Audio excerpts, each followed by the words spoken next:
Japan is an island by the sea filled with volcanoes and it's beautiful. In the year negative a billion, Japan might not have been here. In the year negative 40,000, it was here, and you could walk to it, and some people walked to it.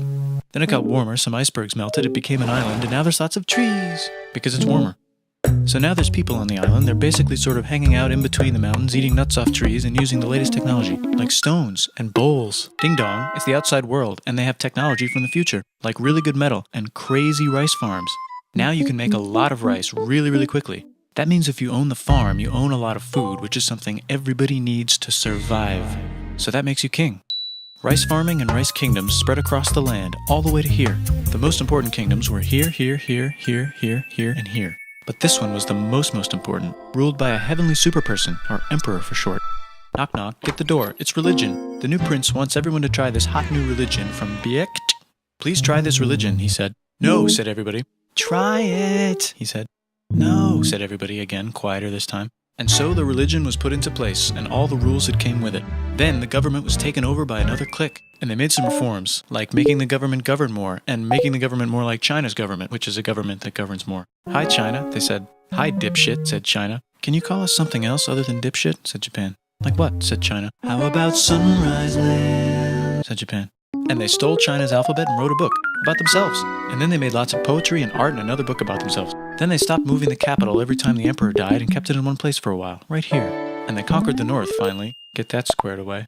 A rich hipster named Kukai is bored with modern Buddhism, visits China, and learns a better version, which is more spiritual. Comes back, reinvents the alphabet, and causes art and literature to be great for a long time.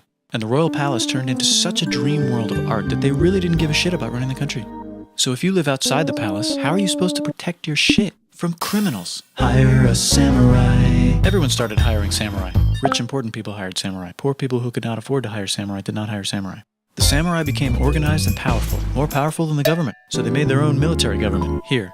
They let the emperor still be emperor, but the shogun is actually in control. Breaking news, the Mongols have invaded China. We've invaded China, said the Mongols. Please respect us, or else we might invade you as well. Okay, said Japan. So the Mongols came over, ready for war, and died in a tornado. But they tried again, and had a nice time fighting with the Japanese, but then died in a tornado.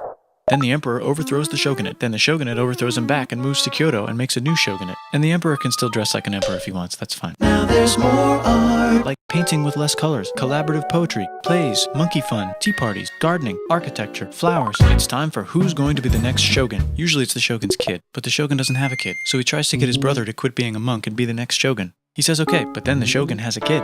So now who's it going to be? Vote now on your phones. And everyone voted so hard that the palace caught on fire and burned down.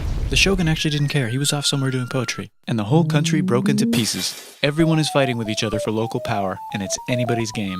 Knock knock, it's Europe. No, they're not here to take over. They just want to sell some shit, like clocks, and guns, and Jesus. So that's cool, but everyone's still fighting each other for control, now with guns. And wouldn't it be nice to control the capital, which right now is puppets, with no one controlling them?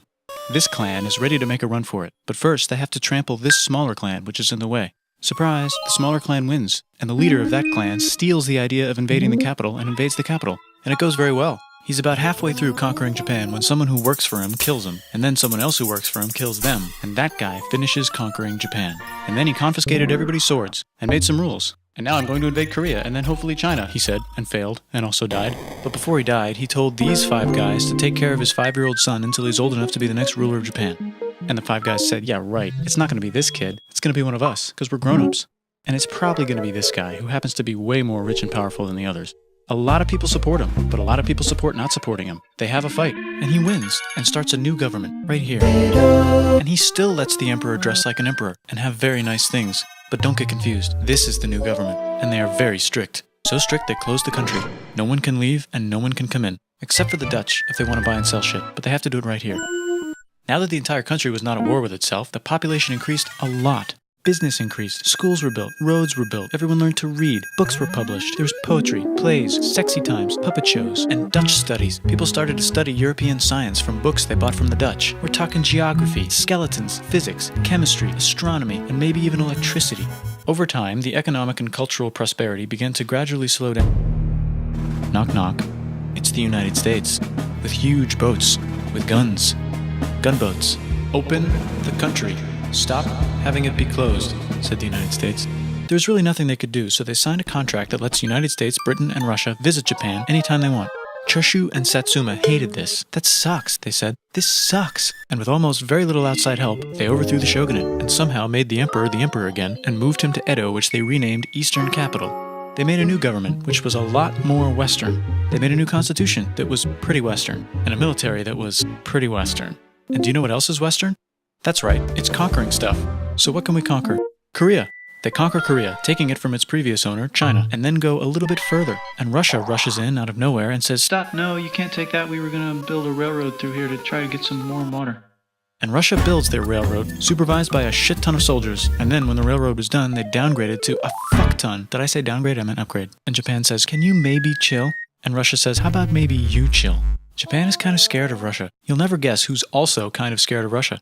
Great Britain. So Japan and Great Britain make an alliance together so they can be a little less scared of Russia. Feeling confident, Japan goes to war against Russia, just for a moment, and then they both get tired and stop. It's time for World War I. The world is about to have a war, because it's the 1900s and weapons are getting crazy, and all these empires are excited to try them out on each other. Meanwhile, Japan has been enjoying conquering stuff and wants more. And the next thing on their list is this part of China and lots of tiny islands. All that stuff belongs to Germany, which just had war declared on it by Britain because Britain was friends with Belgium, which was being trespassed by Germany in order to get to France to kick France's ass because France is friends with Russia, who was getting ready to kick Austria's ass because Austria was getting ready to kick Serbia's ass because someone from Serbia shot the leader of Austria's ass. Or actually shot him in the head. And Britain is currently friends with Japan, so you know what that means.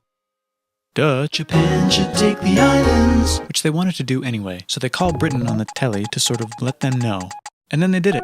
And they also helped Britain a little here and there with some errands and stuff.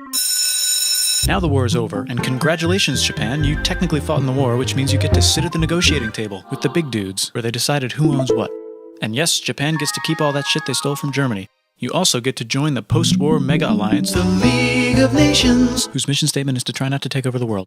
The Great Depression is bad, and Japan's economy is now crappy, but the military is doing just fine, and it invades Manchuria. In the League of Nations, it's like, no, don't do that. If you're in the League of Nations, you're not supposed to take over the world. And Japan said, how about I do anyway? And Japan invaded more and more and more and more of China, and was planning to invade the entire East. You've got mail. It's from Germany, the new leader of Germany. He has a cool mustache, and he's trying to take over the world and needs friends. This also got forwarded to Italy. They all decided to be friends because they had so much in common. It's time for World War II. Germany is invading the neighbors. Then they invade the neighbors' neighbors. Then the neighbors' neighbors' neighbors, who happened to be Britain, said, holy shit. And the United States started helping Britain because they are good friends, and started not helping Japan because they're friends and our friends are not friends. Plus they're planning on invading the entire ocean. The United States is also working on a large, very huge bomb, bigger than any other bomb, ever, just in case.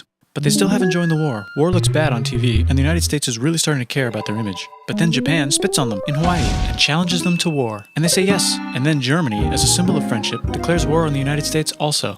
So the United States goes to war in Europe, and they help the gang chase Germany back into Germany. And they also start chasing Japan back into Japan. And they haven't used the bomb yet, and are curious to see if it works. So they drop it on Japan. They actually drop two.